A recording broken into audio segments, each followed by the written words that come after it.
Welcome to the Purple Sky Thinking for Leaders podcast. This podcast is for you if you lead people, teams, or the organisation. You might be a leader or a manager yourself, or you might be part of the support team to help those people to be really successful. I'm Anwen Bottois. I'm the leadership success coach and founder of Purple Sky Consulting, and I'm going to be the host for this podcast. My mission is to help as many leaders as possible to really love what they do. I want to help you to feel more confident, more capable, more effective, so that you can build and grow happy, healthy, more successful teams. This podcast is going to be all about helping you to love leading. Let's get started. We've got a brilliant guest for this episode of the Purple Sky Thinking for Leaders podcast. I'm really happy to have Jo Wright from the Coaching Culture with us today. I'm going to be talking about the value of coaching and a coaching style as a leader. And what does that mean for the happiness of your team? How can you kind of harness that happiness and the value of that happiness to have real impact? So that's what we're going to be talking about today. Let's get started. Welcome, Jo, to this episode of the Purple Sky Thinking for Leaders podcast. It's really lovely to have you with us. Thank you, Anwen. I'm so pleased to be here and we get to chat at last. Lovely. You are the coaching queen. That's how I'm going to describe you. For this podcast. And that's what we're going to be talking about. We're going to be talking as a leader, how can you look at coaching as an approach for your leadership so that you really do get the best out of your team. And we're probably going to touch on a bit of how that impacts on happiness as well and the happiness of your team. So really happy to have you here with us today, Jo, to talk about that. So let's dive in. What would you like our viewers, our listeners to know about you? Well, first off, I hadn't thought of myself as the coaching queen. I am seriously, I'm going to be dining out on that one for a while. It was dancing queen at university. Now it's coaching queen, Excellent. But that's fine. What do I want people to know about me? I'm super passionate about coaching and it's who I am. It's what I do. And I love to spread the word to get more and more people thinking about the power of coaching and to think differently because it helps people change their behaviours, their results, their happiness levels. I'm the author, Amazon best-selling author of a book with a very cheeky title. You can go for the title. It's fine. Yeah. Go for it. Proud of the title. No More Shit Managers, 7 Steps to a Coaching Culture.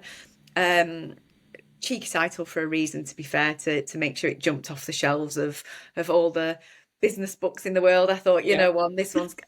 There's a story behind the title, to be fair. I'm a co-founder of Coaching Culture, which we set up kind of 7.5 years ago now. It started in the thinking stage, probably more like nearly 8 years ago. And I'm also do speaking, coaching, and workshops to help leaders and managers think differently. So Coaching Culture is the digital coaching platform and content. I say that's the clever digital and I'm the human sparkle. That's my description, nobody else's. I love that. Clever digital versus human sparkle. Which do you want? And do you know what? That, I'm on a mission and, I probably beat the drum such a lot. But I do believe that if more and more people stopped and thought about the relationships they were building, the meaningful connections, the questions they asked, the using of the ears, and really help people to either come up with creative solutions or just be a space to listen. I just think the world of work, let's start with the world of work rather than the whole world, but the world of work will be a whole better place. And there's been a few light bulb moments in my career that have kind of got me to this place, I think. Oh, lovely. And a big thank you from me to you as well, in terms of you showing up at an event I was at. I know you were going there for your own business as well, but you came along and said hello. And, I think it's really lovely the way you support people who are also in this entrepreneurial space of coaching and leadership development, because there's lots of options, isn't there? And it's about finding the thing that's good for you. But wow, coaching needs to be absolutely at the core of that for everybody, doesn't it? Absolutely. And do you know what? When I see and hear other people doing similar things, I hear that people at their very core are so passionate and purposeful, the mission that they're on. It just fills my heart with absolute joy. And, I would love to support people to be able to achieve that, because ultimately when you're making an impact wider than just yourself, it just feels great all round, and you see the positive impact. So yeah, lots of great stuff. Absolutely. And that's something leaders should be thinking Yeah, about as well, isn't it? Actually my influence, my impact that I can yeah. have on people is really, really cool. So travel, as you will know, that is a huge part of me and my life. And therefore I like to ask people for ideas and suggestions based on where they like to go on holiday or travel. So what about you, Jo? What would you recommend? Well, number one favorite travel destination, and it's for a very specific kind of holiday, has got to be the Maldives. I think it's paradise, absolute paradise. And obviously, it's a total chill out holiday. Well, it is for me. Other people might go diving and doing all these clever things. Not for me. No, no, no. That's for other people. Total blissful chill out paradise, luxury, next level. It's beautiful. So that would be my favorite place. I think one of my I've had two other experiences that I would say have been absolutely 10 out of 10, which are best things I've ever done. Which one was a helicopter flight through the Grand Canyon. That was I've done that. pretty That was pretty amazing. spectacular. And the other one was experiencing New Year's Eve in Sydney Harbour Bridge, but on a boat, and seeing all the fireworks and kind of feeling all emotional and oh my word, it's a new year, new start. So there's a few things, but honestly, I've got such a bucket list. Yeah. I've got a friend at the minute who's in Cambodia doing, visiting, doing some amazing things. I always say she's living my best life. I need to transfer that to myself. Because yeah, travel and experiencing different places, cultures, people is just phenomenal. So much value to it, Yeah, isn't it? And you learn really so much enriching. about, yeah, so much about yourself, I think, as well, Yeah, and what else is going on in the world. So this yeah, is episode 9-ish, I think, or yeah, 10, depending on which order this goes out in. And yeah. that's the second shout out for the Maldives. Is So the it? Maldives is winning so far in Yeah, terms yeah, of locations abroad. But lovely. Thank you for sharing that. In terms of leadership, so obviously we're talking to leaders or people who support yeah. people in leadership roles through this podcast. Share a little bit for us about your experience of leading. What did you learn about yourself? Really, really fabulous question. Not something I think about very often. It was really interesting. Quite my very first job from university, I was absolutely thrown into. Not it was a management, but also a leadership role. It was an area manager role. And quite quickly, so I was literally straight from university, the age of whatever, 22, 23, straight into leading quite a large team across the north. It was actually the northeast of England at the time. And that was the start of my journey into people. And I think that was probably where I made I cut my teeth slash made the most mistakes. Cut my teeth, I'll say, because I was doing everything wrong. Wanted to be liked. I had really poor boundaries. I was an absolute people pleaser. I was run ragged. I did everything for everyone. And as I then grew and developed, the thing that made the difference was learning the sprinkle magic of coaching. When I suddenly recognized that actually the power was within the teams, not me. Yeah. Honestly, people used to ring me for all sorts, and I would literally run around answering all their questions, and I was doing some outrageous long hours and travel. But as I grew and grew and grew and developed, I think I've had more coaching light bulb moments where I've probably told somebody an answer and then exhausted myself of all solutions and then asked the team member, what do you recommend? And they've come out with some way better than me. And I'm like, why didn't I just ask that to start with? And so my critical light bulb moments in my career have definitely they've all come back to the power of coaching, whether through teams, projects, so change programs, the power of coaching, has just always been that red thread where I've seen the positive impact and results. Whereas when I was being run ragged and doing everything for everybody, being an absolute out and out people pleaser, I was probably the most ineffective person and most ineffective I've ever been in my career. Actually, it was those learnings that have really helped me recognize the value and the power. In fact, one of my most interesting times was I was a change manager on a transformational change program, because they're all transformational They change always programs. are. They always are. This was transformational change, and for the first time ever, I wasn't leading a team, and I felt bereft of not having a team, because that was what I absolutely loved. But what I did have was a team from the project. While ever they weren't directly reporting to myself, they were my key stakeholders, and I felt like I was conducting an orchestra. Yeah. And I was the conductor of the orchestra to make sure that they were all, from a change perspective, moving in the right direction. And it was coaching, either one-to-one coaching or group coaching or team coaching, that made the difference. And I had some real light bulb moments, because people don't just change when you tell them to. In fact, they often go the opposite way, to be fair. They're like, you're telling me to do that, I'm doing something different. Depending on how stubborn they are. Absolutely. So and it was that I started getting really interested in psychology, thinking, there's more to this. What's going on here? And it was in that moment that I thought, I need to go and get myself a professional coaching qualification. I've got to learn this deeper, because my career is driving me in that direction. And that's what I did. So what did I learn? Lots of things. I learned that coaching was the answer. I call it the silver bullet, but I may be biased, not sure. Yeah, you're allowed to be. That's okay. But I think coaching is just such a door opener on anything. I think if as a leader, if you can look at using coaching style in a positive way, you just have such an impact on yourself. So let's dive into some of those questions then around coaching as a leader, and the value of that. Talk to us a little bit about the benefits of a leader really trying to shift their approach into a much more coaching style. The benefits are just endless. The list, it's kind of, how long have we got? It literally just taking time. What is coaching? What even is it? It's literally taking time to be present with somebody, asking questions, listening, and letting people think and come up often with their own solutions. The definition is about unlocking a person's potential. And I always think, why would we not want to do that? Why?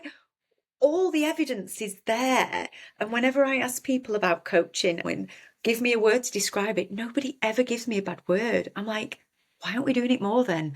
Why are we not consciously and intentionally dialing up? And I don't mean coach everybody in every moment, at every, it's situational, and situational coaching, and the person's got to be ready for the conversation. But actually, why aren't we just dialing it up a little bit more of the time? The benefits are more open and honest conversations, greater levels of support and challenge, greater productivity, higher trust, higher performance levels, more positive well-being, and the ultimate is happier people at work. And it's really interesting about the word happiness, because I only clocked onto it this year. I've been beating the coaching, and I've been talking about building trust and high performance and all the great stuff, but suddenly I had a really big light bulb moment earlier this year. I mean, will you indulge me and let me share it? You go for it. Oh, Joe's just on one. I saw James Timpson do a TEDx talk in Manchester, and his whole talk was about the culture of Timpson's, which is one retail outlet that is smashing it on all metrics. And he was brilliant, and he was describing a coaching culture, but he wasn't using the words. And I'm like, you're describing a coaching culture here, James. I need to tell you that. But what he was talking about was all the ingredients of a coaching culture. That's what he was describing.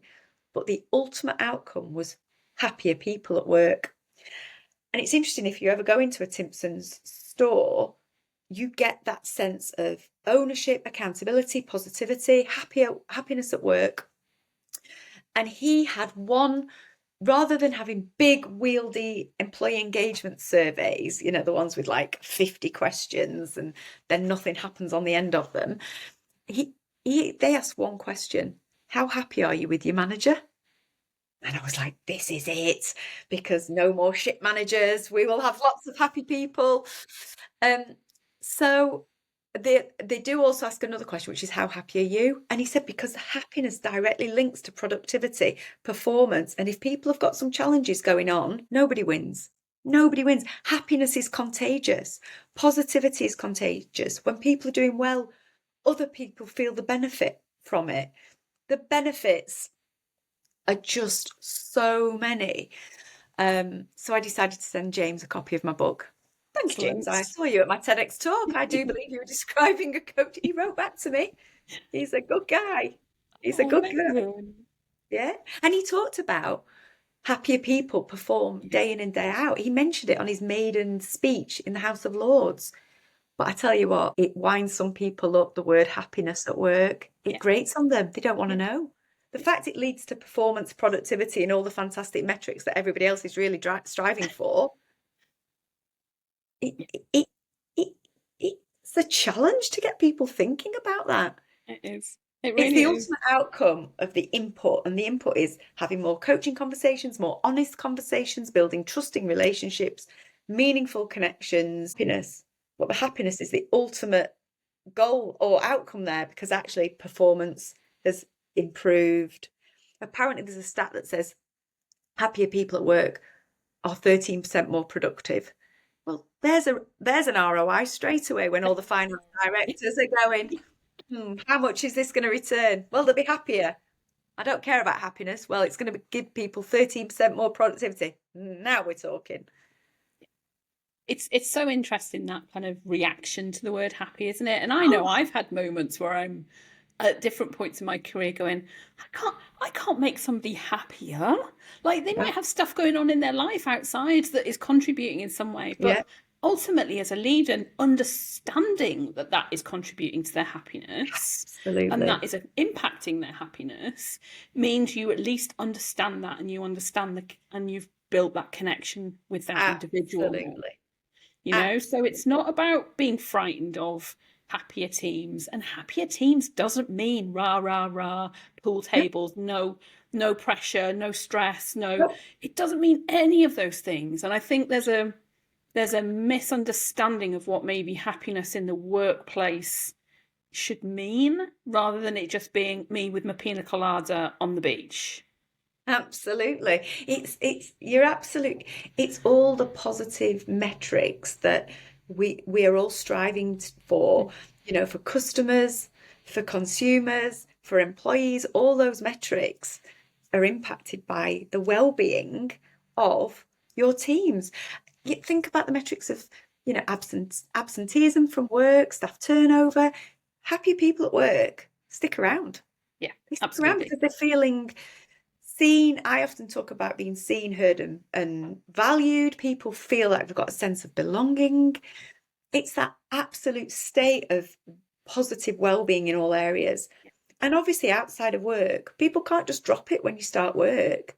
Absolutely. The humans, and I always say, until the robots take over, it is. We're still dealing with humans. And also, you can find that the people who are totally happy in their normal life outside of work can come into a working environment and become incredibly unhappy because of the environment or the manager that they've got. And I'll drop a link to the video of Simon Sinek talking about the coffee bartender in Las Vegas who worked at 2 different casinos and had a very different experience in those different environments. And it was about the input of that leader into them and the care and the demonstration of that care that had and it impacted directly on how they felt about that company. Care with a capital C. And I think coaching conversations unlock care, because there's levels of vulnerability, openness, kindness, and it's not all soft and fluffy. This is still strong, this is still powerful, but care is absolutely paramount. I think you've hit the nail on the head there, or Simon Sinek too. Because when you care about your people, they'll care back. I always quote on any of the talks I do a quote from a friend and author, Caspar Craven, of the book called Be More Human. I read it. I think we were just allowed out we were allowed out through the pandemic, but we weren't allowed to go abroad. So me and my husband were doing the North Coast 500 in Yeah. Scotland, and I'm sat reading this UK book. break. Whoop, whoop. And I was reading this book, and he's like, "Look at this beautiful scenery," and I'm like, "I'm reading a book called Be More Human," but yeah, I'm with you on the scenery as well. But and there was a quote in there: "Put people first, and the results will follow."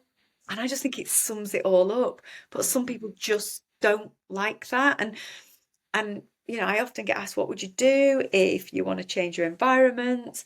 Because I'm all here beating the positive drum about building a coaching culture. But actually, I've also worked in toxic environments. And it takes time to build a coaching culture, and it's got to be really positively driven and led from the top, not exclusively, and if you are in a toxic environment, my advice always is get the hell out of there. Get the hell out of there, because there'll be one or two bad apples seeping through, and while happiness is contagious, so is the opposite of that. And I just think people's mental health is far too important. Life's too short to not be happy at work. Yeah, absolutely. And I think, if we talk directly to the leaders who are listening to us right now, you've got a direct responsibility to understand where some of this stuff is. And don't mean this on a preachy level, but I mean it from a perspective of it'll make your job better. Yes, yeah. It makes your job so much better if you've got your people in a really good place and that they feel like you are invested in them and care about them and are helping them to grow. And that's where coaching has a huge impact on them. Really interesting. I'm hearing at the moment, and I don't know whether it's just because it lands in my ears, because obviously I've got a book called Home Worship Managers, but I'm hearing very polar opposites at the minute. We've got those super caring, positive leaders who are making a difference. They're the ones who are driving the future and the success. But I'm hearing the toxic, and I'm going to use the word, the B word, bullies. And it breaks my heart. I'm hearing it quite a lot. Like I said, I don't know whether it's just because I'm hearing it, but and that if I could eradicate the world of bully tactics and those people to actually raise their own self-awareness, get rid of their own inner demons, do the inner work rather than pass it on to everybody else and crush people, crush themselves, crush their souls at work, it breaks my heart. And coaching conversations can really build that trust and empathy for your team, and obviously it builds that high performance. And I think if leaders are finding themselves in a position where they're not happy in their work, they also have a responsibility for themselves and their team to kind of say, I am struggling, or I need some help, because it's not good for you either, No. And it might be that you're lacking in some support that you need, or actually you don't know what you're doing with something. That's okay. I went into a leadership role, a bigger leadership role that I'd never done before, and there were loads of things that I'd never done before, and there were loads of things that I just was having to figure out. And that happens, but it can impact on your happiness levels as a leader, and your happiness levels have a knock-on effect for the happiness of your team. Absolutely. I often think about when you ask people to describe their best ever leader, what do they say? They're describing somebody with a coaching style of leadership, and they might, they will give them direction. This isn't just about asking questions all the time and confusing people. This is about situational, the right, I often quote, what is it? 1 Minute Manager from years ago, different strokes for different folks. It's that people want different things. We're all individual and unique. But a coaching style at the right time for the right person is spot on. But they're the best leaders. They are. And we know that. Yep. So if we think about that crossover between happiness within teams and the coaching style of a leader, what would be your kind of advice to leaders listening in about how they can kind of take note of the levels of happiness within their team? I think they've got to, leaders have got to be jack of all trades, haven't they? They've got to be experts in, psychology, humans, behaviours. Because we ask a lot of them, don't we? Yeah, we do. Absolutely. Absolutely. But I do think they've got to be able to check the pulse kind of and the mood and the climate of their teams. And that's through asking, creating that environment where people feel safe to talk up, that people aren't coming to work wearing a mask and not being honest. I think they have to create that vulnerable. And a way to do it is building that rapport. And a way to build that rapport is be vulnerable yourself. Be open, be vulnerable, and you will build trust. Because if people feel that you're being open and they can trust you, they will equally share back. So I think and that can be difficult for some people, but I just think it's something that when leaders acknowledge that they don't need to be perfect, when they acknowledge that they don't have the answers, they don't know, that actually that the strengths are in the team, or more strengths are in the team, and the leader's role is to harness the strengths of the team, not to be threatened by the team in any way, and to help them to truly flourish. And I think I still think there's a lot of work to be done with leaders to get this. And I get asked a lot, actually, on to either talk to people, to inspire the leaders to start thinking differently, to spark some of their imagination, or to actually help develop their skills. Because it's not just you can do this. It's a skill. Yep. It is a skill, but I also like to demystify the rocket science behind it. And none of us are saying you've got to go all out there and spend thousands on professional accreditations. That's for when you're going to be a professional coach. But Absolutely. as a leader with a coaching style, you need to have a level of skill and prepared to work at it, and build your coaching muscles, as it were. There's a phrase I often use, and I use it time and time again, that coaching is like cooking. Everybody should know how to cook, but not everybody needs to be a professional chef. It's the same with coaching. Everybody should have a level of a coaching style, but you don't all have to be that professional accredited coach. And I think leaders and managers it's easier to tell, people need me, I've got the answer, so I'm going to tell you. And there's absolutely the right time where telling is important. I'm not decrying the word tell. I'm just saying, please dial Building's up. on fire. Shall we get out? How do we do this? What should we do? Let's start asking questions. Let's not do that while Let's not do that. So absolutely, it's leaders and managers having the know-how of where and when to coach, and to take away that. There's a lot of myths about coaching, and I think the coaching industry have created that, which kind of winds me up, to be fair. It's like this sort of elite thing that is reserved for the superhumans, and it's not actually. I learned about the power of coaching before I ever knew about the C word. It was literally through trial and error, working out what was working with my teams and what wasn't. And actually, as soon as I started realizing I didn't need to have all the answers and I could ask more questions, everybody was a winner. I won because I wasn't run ragged and had no boundaries and just a people pleaser.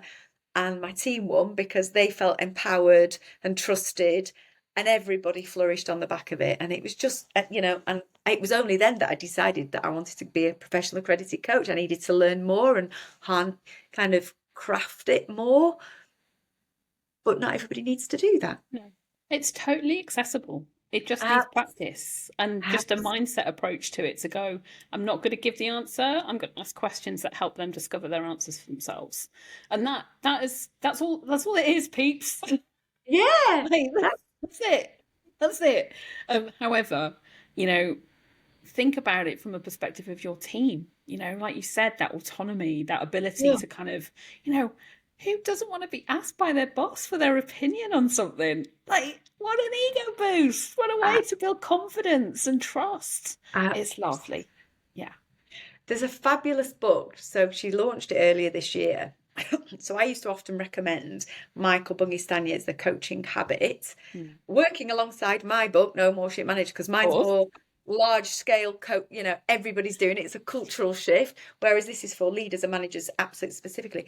But Jude Sclater's brought a book out called Think Like a Coach, and I often say, if you want people to act like a coach, you need to get them to think like a coach first. This is a coach mindset, rather than just some skills. So when people say, "Oh, give me a few skills," hang on, we need to change the way you're thinking first, because that'll change your behaviours.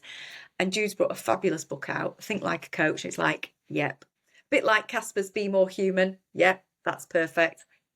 Think like a coach. We've got a whole book library recommendations that have gone on this podcast today, so I'm going to make sure Honestly, all I'm the a links. bookworm. I actually, honestly, I could compete with Amazon when they first set up. I think I've just dragged. My husband's like, "Oh no, not another book." Usually So puts in a swear word as well. We'll make sure all the links to these books are in the show notes as well. So if you want to go and kind of explore them for yourself, that you absolutely can do that. So we've touched on some of the things that kind of get in the way maybe of leaders being in this space of coaching and kind of being mindful of like really leaning into happiness within their team. Yeah. So some of it's skill, some of it's mindset. What are the other things that could get in the way for them that they need to just be mindful of? I think reacting in their own environment. If they're in a high pressured environment, they might just go, it's quicker to tell. I haven't got time to spend time with my team. These are the myths that I like to bust, by the way. So, all these are limiting beliefs and myths to be busted, but that it will be. They don't realize that actually, if they invest time in developing their team, that actually becomes a win-win. So forget the short-term answer of getting the job done quickly, because actually it just carries on. So time, confidence, fear, actually being opening themselves up to vulnerability of asking questions of the team rather than thinking they've got to have all the answers. There's so many things that get in the way. It's not my job. I'm here to tell. I'm the boss. What? Do you know what I mean? It's actually, you're in this together with your team. How do you want to get the best results? There's so many things that get in the way. Ego's wrapped around a lot of that. We've got that, haven't we? Yeah. At different levels. Absolutely. So there's lots of different dynamics there. I just think if we can get more people just giving it a go, they will see the results. And I think not just that, but newer generations in the workplace expect it. They expect to have their opinions. They expect to feel valued, feel heard and seen. They expect to have that sense of belonging. The old days have gone of go to work, do a job, go home again. You're part of something bigger and you spend a whole lot of time at work. So let's make it a growth environment. Work is so much more than, paying, having a paycheck at the end of the month. Actually, this is about personal development, growth, and it's a great opportunity. And again, I'm going to repeat it. It's a much nicer job to have as a leader. It's a much nicer job. Absolutely. Co-collaborating with your team on how to get the results of the team, trusting your team to go and do a job. Do you know what? They'll go and do it. Yeah, absolutely. They will. And if they don't, you have those challenging conversations, but it's still a conversation. I often say to people, don't be afraid of the C word. It's a conversation. It's communication. It unlocks creativity. So much stuff. Curiosity. Honestly, I've got a whole talk on the C word. I mean, you've got a whole book on it. I've got a whole book on it as well. I've got a whole book on it. Fabulous. So what would be your top tips for a leader if they want to start practicing this coaching? Give it a go. You don't have to wait. First off, you don't have to wait for your organisation to invest in you going on some sort of coach training at all. You don't have to wait for that. Literally, Google or ChatGPT, go on to and get some great coaching questions. Start to read up on it. Start to invest in your, buy a book on coaching as a leader. Read through and it'll give you some great examples of questions and learn what the skills are and go and practice. I used to say to one of my team or individuals in the team, when they'd ask me a question, I'd say, do you want me to coach you or do you want me to tell you? And more often than not, they say, coach me. So I'd be like, right, okay, so what would you do? What would you recommend? And they'd come up with the answer. I go, brilliant, let's do that. I had one person who used to say, tell me, I ain't got time to think. So I used to tell that person, and that person is in a similar role. This was years ago, by the way, doing similar role, similar things, happy as Larry. Let me tell you, happy as anything. but they did not want to grow and develop further, whereas all the others have gone on to do bigger and better things, because guess what? They were using the brain. Yeah, they've enabled that for themselves, and Totally. it's such a key thing for leaders to be wanting to do, isn't it? Unlock that development of their team, unlock that performance, and that's how you grow. That's how you grow your team and how they become leaders as well. And you're setting a great example with that type of leadership style. Absolutely. And I think there's ways to do it and there's ways not to do it. I had one line manager who used to coach me, but he did it in such a way that he made me feel like he was interviewing me, or what would you do differently next time, was sort of said in an accusatory way, rather than what would you do differently, what went well, what would you do differently. It was like, what would you do differently? It's like, oh. So I used to get total like imposter syndrome at that point. So there's definitely ways of framing it, positioning it, and just try and change your style a little bit more. Yeah. Start practicing. And then get feedback and start talking to people about it, about how they're finding that experience of working with you like that. Absolutely. Fantastic. Thank you, Jo. Thank you so much for coming on the podcast and giving all your insights and expertise on coaching styles as a leader, impact of happiness. And I'm a big believer as well, alongside you, of the importance of happiness in the workplace. Yeah. So where can people find you? So I tend to hang out a lot on LinkedIn. So I'm Jo Wright Coach on LinkedIn. I've got my own website, jowright.com. And also coachingculture.com. So there's a few different avenues to reach out, and obviously on Amazon as well. You can find me there. Which I will make sure everything is accessible for people to find you. And really Audible. Easily. It's gone on Audible recently. I recorded it back in January and it's only just gone on in October. It's been quite hard work to get it out, launched on Audible. But nonetheless, I recorded it and submitted it all in about February. It's been a bit interesting, but it's there now on Audible. So people are listening to my Lancashire tones somewhere in the world. Excellent. That is definitely going to be something I'm going to do. I'm much more an audible than a readable. So that's going to be good for me. So thank you for that. Right. We'll see you next time. Thanks for joining us. Thank you for joining this episode of the Purple Sky Thinking for Leaders podcast. You'll find all the resources and the links that we mentioned down in the show notes. If you love this episode, why not share it with somebody else in a leadership role who you think would find this useful? If you haven't already, I'd love for you to subscribe so that you never miss an episode. And if we've earned it, why not leave us a 5-star review? I'm Anwen, your host, and I look forward to welcoming you back to the Purple Sky Thinking for Leaders podcast very soon. Bye for now.